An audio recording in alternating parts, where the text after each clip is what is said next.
بسم اللہ الرحمن الرحیم ایاک نعبد و ایاک نستعین. مراد سعید، سب سے پہلے تو آپ کو اور NHO کو، آپ کی پوری ٹیم کو، سیکرٹری صاحب آپ کو سب کو میں خراج تحسین پیش کرتا ہوں، کیونکہ یہ جو آپ نے فگرز بتائی میں شاید غلط ہو جاؤں. 16,000 کلومیٹر، 16,000 اور 6,118. 2,000 اور 6,118، 300 گنا زیادہ. ہاں، تو یہ جو آپ نے جو حکومت اپنے آپ کو کہتی تھی کہ وہ سڑکیں بنا رہی ہے، تو اس سے آپ نے یہ ثابت کیا کہ اور بھی بہت کام کر سکتے ہیں سڑکوں بنانے کے علاوہ، لیکن سڑکیں بھی ہم نے 3 گنا زیادہ بنائی ہیں. جی، میں اپنے سارے ساؤتھ پنجاب کے منسٹرز، ممبرز نیشنل اسمبلی، میں آپ سب کو اس چیز کی مبارک دیتا ہوں کہ یہ جس طرح شاہ محمود نے کہا، یہ بڑا ایک امپورٹنٹ سڑک ہے جو 3 ضلعوں کو جوڑ دے گی، اور جو ٹریول ٹائم ہے وہ کم کر دے گی. اور اس سے ہمیں پتہ ہے کہ اور بھی جس طرح کی کئی سڑکیں ایسی ہوتی ہیں جس سے ساری اکنامک ایکٹیویٹی بدل جاتی ہے، ایریا کی اکنامکس بدل جاتی ہے. تو انشاءاللہ یہ وہ سڑک ثابت ہوگی. میں صرف اس اوکیزن پہ جو امپورٹنٹ بات کرنا چاہتا ہوں وہ یہ ہے کہ جب ہم آئے، جیسی تحریک انصاف کی گورنمنٹ آئی، تو میرے خیال میں پہلے ہفتے میں شروع ہو گیا تھا کہ جی کدھر ہے نیا پاکستان، اور پہلے ہفتے میں شروع ہو گیا کہ گورنمنٹ فیل ہو گئی. تو ہم نے بڑی صبر سے یہ 2.5 سال سے تھوڑا اوپر، ابھی 3 سال نہیں ہوئے، تو 2.5 سال بڑے صبر سے گزارے. بڑی میڈیا میں تنقید ہوئی، اور اپوزیشن تو خیر مجھے پتا تھا انہوں نے تنقید کرنی ہے جب تک NRO نہیں ملنا. تو وہ تنقید ہوتی گئی کہ جی پاکستان تباہ ہو گیا، اور پھر ابھی بھی کل ان ساروں نے مل کے کوئی ڈرامہ کیا کہ پاکستان بربادی کی طرف چلا گیا. اور ہم میرے اپنے لوگوں کو بھی یہ بڑا مشکل وقت سے گزرنا پڑا، کیونکہ ہمیں مسلسل ہر روز تنقید سننی پڑی، اور لوگوں کو بھی اس طرح میڈیا نے ایک تاثر دیا کہ ایک دم ایک بٹن آن کرتے ہیں اور نیا پاکستان بن جاتا ہے. اور یہ ایک ملک کے لیے بھی، عوام کے لیے بھی، اور میری اپنی ٹیم کے لیے بھی یہ بڑی ایک بڑا زبردست سبق آپ سب کے لیے. وہ یہ ہے کہ چینج جب آتا ہے ایک معاشرے کے اندر، جدوجہد سے چینج آتا ہے. کبھی بھی کوئی معاشرہ ایک سٹرگل کے بغیر چینج نہیں ہوتا.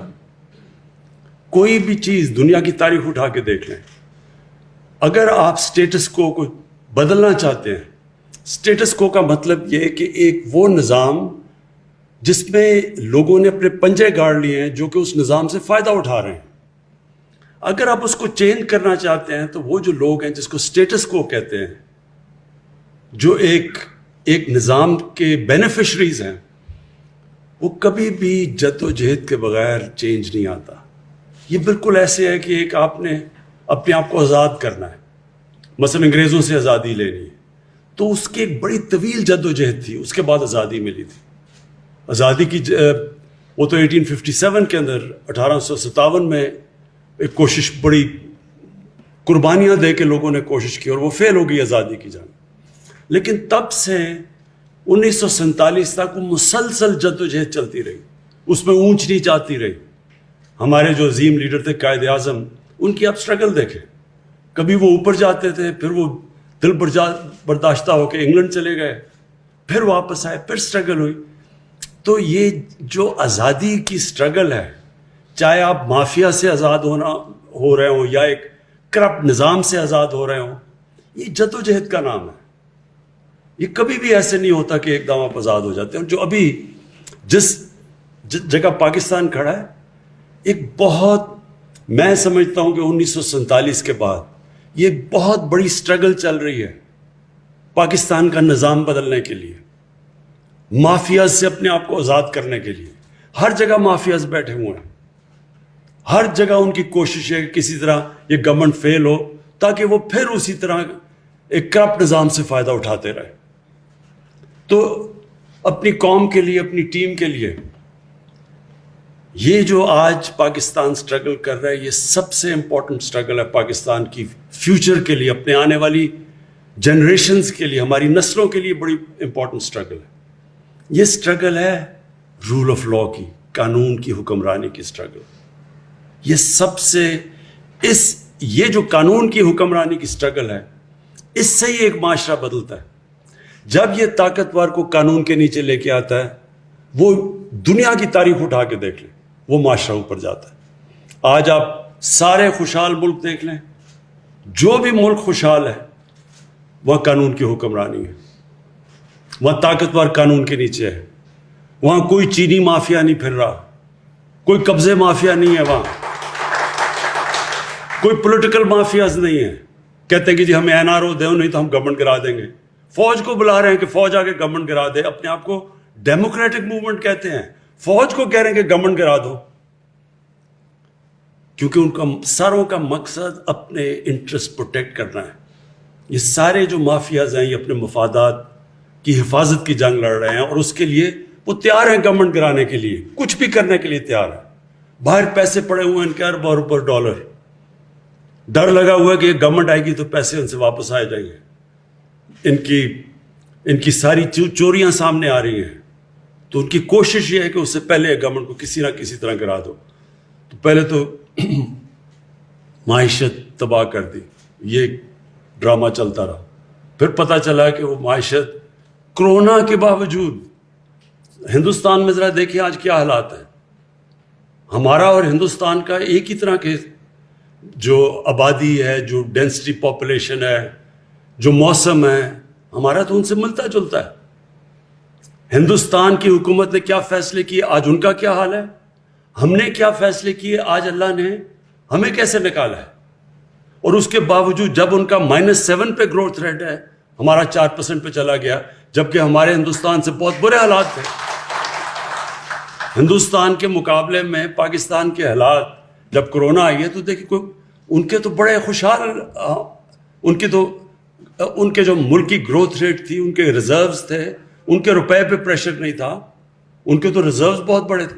ان کے مقابلے میں دیکھیں کہ پاکستان نے کس طرح یہ ایک سال, پہلا سال سٹیبلائز کرنے میں لگایا, دوسرا سال کرونا آ گئی, کرونا سے پھر اپنے لوگوں کو بھی بچانے کی کوشش کی, اپنی معیشت کو بھی بچانے کی کوشش کی. اور اللہ کا شکر ہے, کوشش انسان کرتا ہے, کامیابی اللہ دیتا ہے. تو جو آج جدھر ہم کھڑے ہیں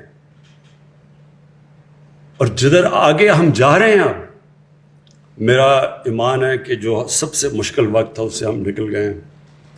آگے جو انشاءاللہ وقت آ رہا ہے, یہ پاکستان کی جو ترقی آ رہی ہے وہ یہ نہیں ہوگی جس طرح پہلے کے سائیکل اوپر نیچے جس طرح ہم جا رہے تھے. یہ اب پاکستان وہ ادھر سے سفر شروع کرے گا جدھر سے ایک وقت پہ سارے ایشیا کے اندر پاکستان کی چوتھی اکانومی تھی 1968 میں. انڈیا, جاپان, چائنا اور انڈیا کے بعد چوتھا پاکستان تھا. اور اس کے بعد دیکھیں کہ ہم کدھر چلے گئے. تو وہ پھر سے وہ ساری جو پالیسیز ہیں, اپنی انڈسٹری کو انکریج کرنا, اب اپنے ایگریکلچر کو اٹھانے لگے ہیں. ابھی بھی ماشاءاللہ جو فصلیں ہوئی ہیں, پہلے کسانوں کو پیسے لے کے دیے, جو شوگر ملز پیسے نہیں دیتے تھے. ایک سال بیچارہ کسان انتظار کرتا تھا, پہلے اگر 180 ریٹ ہے تو 120 روپے ملتا تھا اس کو. پورا پیسہ ملا ہے, ٹائم پہ ملا ہے. اس پیسے کو کسان نے اپنی زمین میں لگایا, ریکارڈ پیداوار آئی ہے. اور جب کسان پیسہ بناتا ہے تو وہ لنڈن میں میفر میں فلیٹ نہیں لیتا, وہ اپنی زمین میں پیسہ لگاتا ہے, ملک کو خوشحال کرتا ہے. انشاءاللہ اب کسانوں کے لیے جو ہم پیکج لے کے آ رہے ہیں, انشاءاللہ آپ دیکھیں گے کہ پہلے یہ 60s میں جو صحیح معنی میں ایک دفعہ جو آئی تھی گرین ریولوشن, ایک کسانوں کے لیے اور دوسرا انڈسٹری کے لیے. پھر جو اسپیشل اکنامک زونز ہیں جو ہمارے چائنا کے ساتھ اب سی پیک کا جو فیز اگلے فیز میں جا رہے ہیں, ان کی انشاءاللہ انڈسٹریز کی ری لوکیشن ہماری اسپیشل اکنامک زونز, تاکہ ہم ایکسپورٹس اپنی بڑھائیں. آئی ٹی کی ایکسپورٹس دگنی ہوگی اور انشاءاللہ یہ دگنی سے بہت تیزی سے اوپر جائیں گی, کیونکہ پہلی دفعہ اب ہم آئی ٹی کے اوپر زور لگا رہے ہیں. اور ہمارا ینگ پاپولیشن ہے, آئی ٹی کے اوپر زور لگایا تو یہاں تو بہت پوٹینشیل ہے. جو آج جو وہ کام کریں جو 20 سال پہلے کرنے چاہیے تھے, جو ہندوستان نے کیے, اور جو آج ان کی 80 یا 90 ارب ایکسپورٹ ہے آئی ٹی کی, ہم کہاں سے کہاں جا سکتے تھے اگر ہم یہ پہلے جو اب ہم چیزیں کر رہے ہیں. اس کے بعد 10 ڈیمز بن رہی ہیں پاکستان میں. پہلی دفعہ واٹر سٹوریج کے اوپر زور لگایا, کلین انرجی کے اوپر. ہمارے پاس 50,000 میگا واٹ کا ہمیشہ پوٹینشیل تھا ہائیڈرو الیکٹریسٹی کا, لیکن کسی نے, کیونکہ اگلے الیکشنز کا سوچتے تھے, کسی نے ڈیمز کا نہیں سوچا. پھر پہلی دفعہ پاکستان میں اتنے بڑے پیمانے پہ آنے والی نسلوں کے لیے ملک کو بچا رہے ہیں گلوبل وارمنگ سے. پاکستان کو ہرا کرنے کے لیے 10 ارب درخت لگا رہے ہیں پاکستان میں. پھر نئی نیشنل پارکس بنا رہے ہیں, سب آنے والی جنریشنز کے لیے, جو کہ آج تک کبھی کسی نے پہلے نہیں سوچا. اور انشاءاللہ جو ابھی تک لوگوں کو اندازہ نہیں ہے کہ, اور جو میں, کیونکہ میں سارے بچپن سے سارا پاکستان دیکھا ہوا ہے, جو ٹورزم میں پوٹینشیل ہے پاکستان میں, کسی کو اندازہ نہیں ہے. ہم نے کبھی سوچا ہی نہیں ٹورزم کا. جو اللہ نے یہاں خوبصورتی دی ہے, جو ڈائیورسٹی دی ہے, جو کہ 12 کلائمیٹک زونز ہیں پاکستان کے, کسی کو, ہمارے اپنے لوگوں کو نہیں اندازہ. اگر آپ کے لنڈن میں سارے بزنسز, بچے اور چھٹیاں اور عیدیں گزاریں, آپ کو کیا پتا کہ پاکستان میں اللہ نے کیا کیا نعمتیں دی ہیں. اور انشاءاللہ آپ دیکھیں گے کہ ٹورزم میں پچھلا سال یہ جو سب سے زیادہ متاثر ہوا وہ ٹورزم ہوا ہمارا. ساری دنیا میں ٹورزم کی انڈسٹری متاثر ہوئی کرونا کی وجہ سے. لیکن انشاءاللہ جیسے جیسے اب یہ ویکسینز, دنیا ویکسینز میں اب کرونا سے اپنے آپ کو بچا رہی ہے اور ٹورزم بڑھ رہی ہے, تو آپ انشاءاللہ دیکھیں گے کہ صرف ٹورزم کے سیکٹر سے ہم اتنے پیسے کما سکتے ہیں کہ ہمیں یہ جو ہمارا مسلسل پرابلم آ جاتا ہے کرنٹ اکاؤنٹ کا, یعنی کہ ڈالرز جو باہر جا رہے ہیں وہ زیادہ اندر آ رہے ہیں, کم ہے, ہمارے روپے پہ پریشر پڑتا ہے.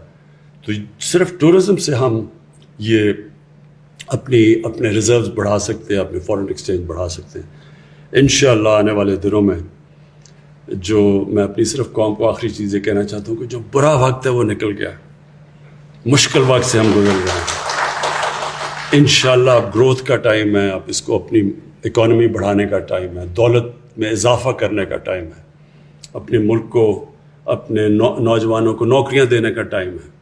ہمارے جو کنسٹرکشن انڈسٹری ہے پاکستان کی تاریخ میں سب سے زیادہ پہلی دفعہ جو انسینٹیوز دیے گئے وہ کنسٹرکشن کو دیے گئے ہیں. اور سیمنٹ سیلز پاکستان کی تاریخ میں کبھی بھی اتنی زیادہ سیمنٹ نہیں بکا جو اب بکا ہے, اس لیے کہ کنسٹرکشن ایکٹیویٹی بڑھ گئی. ابھی جو ہمارا اصل پروجیکٹ ہے وہ صحیح معنی میں ٹیک آف نہیں کیا, وہ افورڈیبل ہاؤسنگ یعنی نیا پاکستان ہاؤسنگ. اور اس کی وجہ یہ ہے کہ ہمارا جو بینکنگ انفراسٹرکچر تھا اس کو بھی عادت نہیں ہے چھوٹے لوگوں کو قرضے دینے کے لیے, گھروں کے لیے.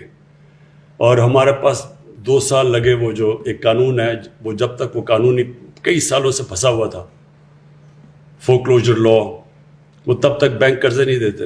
تو وہ 2 سال, 2.25 سال کے بعد وہ قانون ہم نے بینک عدالت سے کلیئر کروایا, اور تب سے اب ہم پورا زور لگا رہے ہیں. اور اب تک 60 ارب روپے کے بینکوں سے 60 ارب روپے کے قرضے کی ڈیمانڈ آ چکی ہے بینکوں میں, جو چھوٹے نئے پاکستان ہاؤسنگ میں یہ جو چھوٹے چھوٹے 5 مرلے کے گھر ہیں, یعنی کہ وہ لوگ جو آج تک سوچ بھی نہیں سکتے تھے کہ ان کا اپنا گھر ہوگا.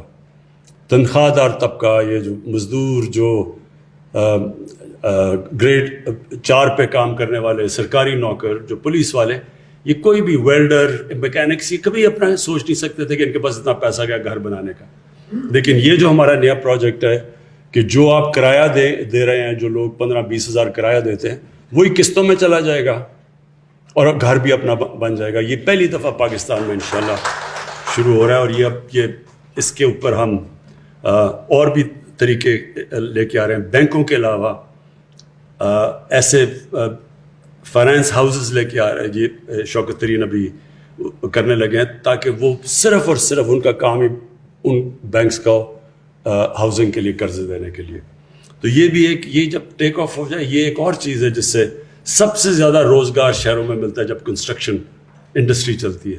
کیونکہ کنسٹرکشن جب چلتی ہے تو 30 اور انڈسٹریز اس کے ساتھ جڑی ہوئی ہیں, تو سارا ایک پورا معیشت اٹھ جاتی ہے اس کی وجہ سے. تو انشاءاللہ آنے والے دنوں میں آپ سب دیکھیں گے کہ جو مشکل وقت میں لوگوں کو مشکلات کا سامنا کرنا پڑا, جو حالات مشکل تھے, بے روزگاری تھی, IMF کا بھی پروگرام تھا جسے ٹائٹ کیا ہوا تھا انہوں نے, اس کے بعد کرونا بھی تھا. انشاءاللہ آنے والے دنوں میں اپنی قوم کو میں اور خوشخبری دیتا جاؤں گا. شکریہ.